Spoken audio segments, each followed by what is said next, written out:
here in Asia. So we set up this group called Asia Pacific Internet Group. That's the unit that I'm presenting. In a way, we are the holding for all the new stuff that we are doing, and I give you a bit of a wrap-up what that is all about. In a nutshell, I mean, Rocket Internet, you heard of the company, so I will skip that. But our focus in the end is execute ideas well. So we pick up business ideas around the world, see where they are working, and then try to accelerate them extremely fast in markets where, let's say, the model is not yet present, or we think we can do it better, faster, with more speed. So that's why focus is always on executing ideas.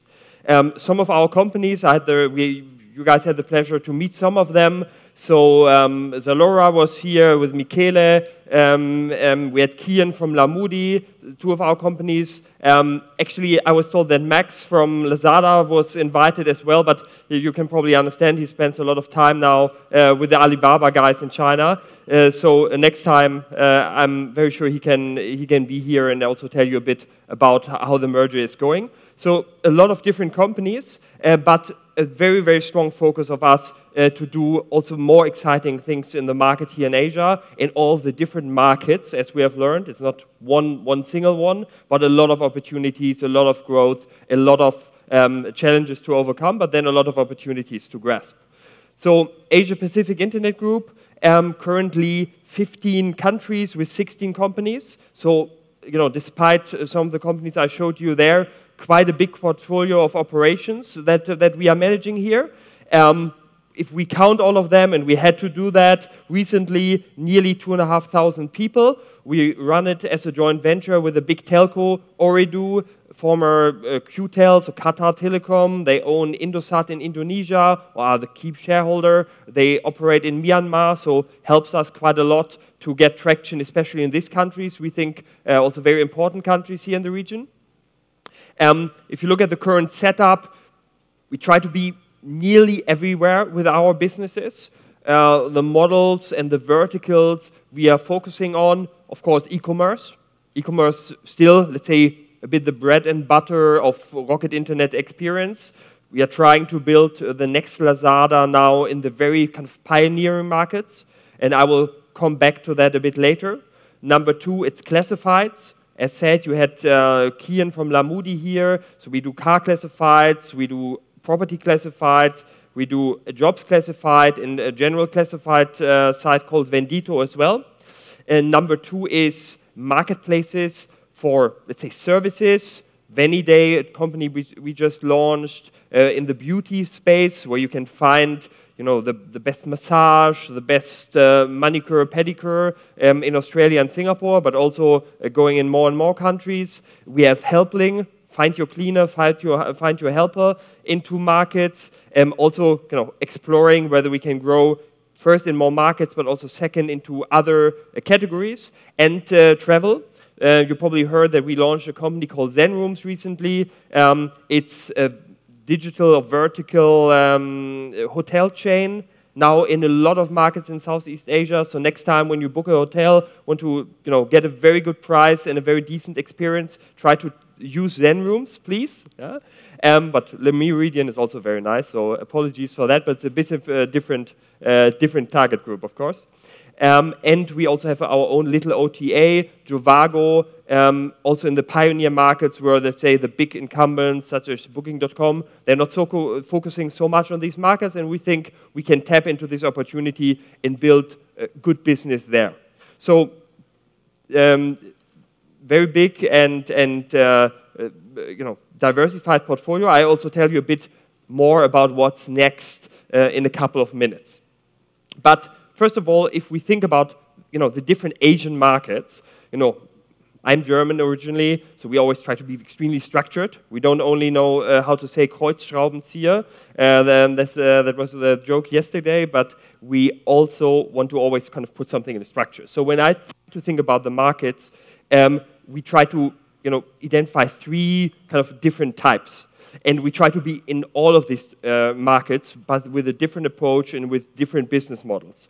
First, of course, you have the very more developed markets, Australia, Singapore, to some extent New Zealand, but also some, for some business models also here like Malaysia, where we try to offer, let's say, a bit more advanced businesses and advanced concepts for, very specific customer groups. Let it be Helpling, let it be Veniday, the two businesses I talked about, or in Australia where we do basically 1 hour grocery delivery, a service that's very attractive for the Australian market, but perhaps not such a big thing in a different economy.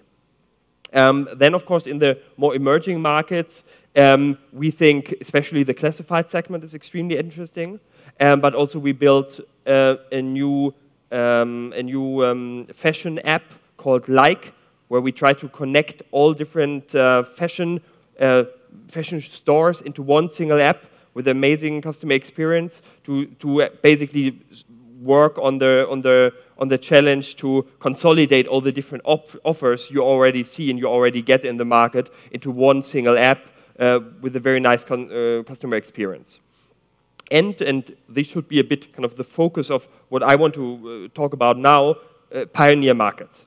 Now, I think yesterday there was a panel where I already said you cannot be too early in our point of view. So we always want to be early, and we think, let's say, these pioneer markets have a lot of opportunity. So mobile penetration growing, GDP growing, population growing, let's say all the fundamentals you need for growth are there, and they are massively there. So, why pioneer markets? I already said we see kind of growth in all of the key areas. I think this 154% is just kind of mobile broadband penetration, and whoever of you have visited a country like Myanmar 2 years ago or now, it's not only, let's say, a number on a slide, but you can feel it everywhere, what's happening in this market, and you can feel this dynamic and these opportunities that come with it. But of course, a lot of challenges in these markets as well. I'm always, or not always, but sometimes I need to defend, is Rocket not always, let's say, copying things, and is it not, super easy to copy things? Of course it's not, because, e-commerce, nobody has a patent on e-commerce, but to do e-commerce in Bangladesh has its own little challenges. Yeah? First, of course, infrastructure. Infrastructure in a lot of these countries still very difficult. Not only, let's say, the physical infrastructure, but all the ecosystem that comes with it in terms of third-party logistic providers that don't exist or were just set up or just don't operate very reliably. Second, awareness. For a lot of people, internet is equal to Facebook, or actually not known at all because they don't have access or they don't have broadband access. So also to shop something online is something completely new. So in some of the markets, we just got calls from people asking us, "Oh, are you really a real company? Does it really work when I click on something or I buy? Or is it rather something like a game?" And we had to explain, no, this is not a game, it's e-commerce. Second, of course, fraud. Reliability of products. Is it a fake product? Is it a gray market product? Do I actually get a guarantee? Can I return the product? All these kind of processes and these kind of elements are mostly not in place. Talent, a big challenge. I believe it's extremely important to work with good local talent, but sometimes the talent is not there yet, so we try to do a lot to attract the talent, to also work with people who may have left the country to come back together with us to their home country to build something up, to build a startup, to work with us. Payment, of course, I just came back from Myanmar, 100% cash society still. Digital payment doesn't exist. Even we pay sometimes our bill with a plastic bag of cash. And that's kind of the way the country is. And you need to deal with it. You need to have good processes around it that you can still manage. But it doesn't mean, and it shouldn't mean, that you cannot do business there. And of course, last but not least, the mobile approach. Most of these consumers and most of the people we are dealing with they have never ever bought or owned a desktop computer. It's mobile only, and not only mobile, it's not on mobile first, it's mobile only, and the only experience is mobile. And of course, we need to adapt to that, and we cannot come with our thinking where perhaps a lot of us all started, with a desktop computer, and we are always kind of remembering this experience when we build products, when we structure offers, when we market our product, etc., etc. So, how we try to address it? First, we try to build, wherever it's needed at least, an own infrastructure. So own delivery, at least own last mile, or to help somewhere in the bits and pieces is something we try to do. I don't love it, but it's necessary, and I think it's worth it, because you are there first and you have a big advantage. Secondly, increase awareness. Do a lot of marketing, online and offline, to build brands, to tell people what you are doing, to educate customers. I don't want to say so often educate customers, to be honest, because it's a bit arrogant, but in a way it's just telling people you are out there, how does e-commerce work, why does it make sense, why is it attractive, why can you access multiple goods that you cannot buy in your mall next door or in your city through e-commerce, and all these advantages that may be clear for a lot of frequent e-commerce shoppers, but are not clear to a lot of people in these countries. Second, fight fraud. Have very clear policies in place for returns, for product checks, etc. Not always working, but improving, and making sure this is not happening. Especially also not on marketplaces where we don't control the entire fulfillment and we don't control the entire processes.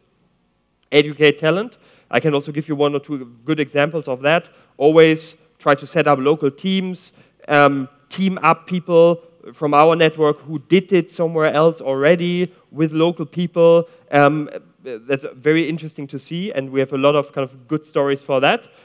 Cash on delivery is something, as said, will not be the future, I hope, but is the reality at the moment. And it's just something we need to deal with, and we need to manage. And I think if you can manage it well, it's also not a big problem. And I wouldn't be afraid of handling cash. And of course, mobile first as the last element to it. So always important for us, leverage, let's say the big home network of the companies we have built around the world. Leverage the knowledge of all the different companies we built and the different tasks we have solved, just to make sure that we are not always trying to reinvent the wheel, but still, while doing that, always to be as local as possible. And I think we have also learned quite a lot in the past. Perhaps we have sometimes focused a bit too much on just kind of replicating something that worked somewhere else without respecting so much, okay, what is actually required locally to make it work. And I think we are on a very good track there, especially with the local teams and with the local presence we have now to make that happen. So team, a good example, what we are doing, for example, in Pakistan and Myanmar, really, bringing, people around the world together to capture the opportunity in this market, to build strong local teams, to build especially mixed teams that are not kind of only expat-driven or something. And of course, try to foster entrepreneurship where we can. I think that's something, it's, in the end, we want to make money, so Rocket has not changed into a charity organization. Oliver would kill me for that. But of course, it's very important for us, to see this positive side effect that we can, also help to build a new ecosystem of entrepreneurs. And that's just a lucky, fortunate thing. We just had the panel on women in tech, that I have this slide here, where we basically also have some good examples about where we try to educate the ecosystem of buyers and sellers in a country like Pakistan. And in this example, female sellers and female entrepreneurs that want to sell their products online to build something like a new e-commerce ecosystem, even in these countries. So I think a lot of additional opportunities. So a lot of people are always asking, okay, what's next? Lazada is sold. What are the next opportunities? And I think there are plenty of opportunities, not only in these countries, but especially also in the pioneer markets. So we try to, be there early, identify these kind of big markets, cover the large verticals, such as e-commerce, grow and leverage basically the strong fundamentals we see. Create demand, do a lot of marketing for what we do, hire the right talent, and then get it done. So I think bottom line is it's rather a question of time rather than a question of if that will happen. That also we see very, very big and successful companies from these markets. I wouldn't say unicorns, but of course we are always trying to bring that up. I hope basically the next generation of successful companies, especially in these pioneer markets, will also be strongly supported out of the companies we do. I think much more to come from Rocket.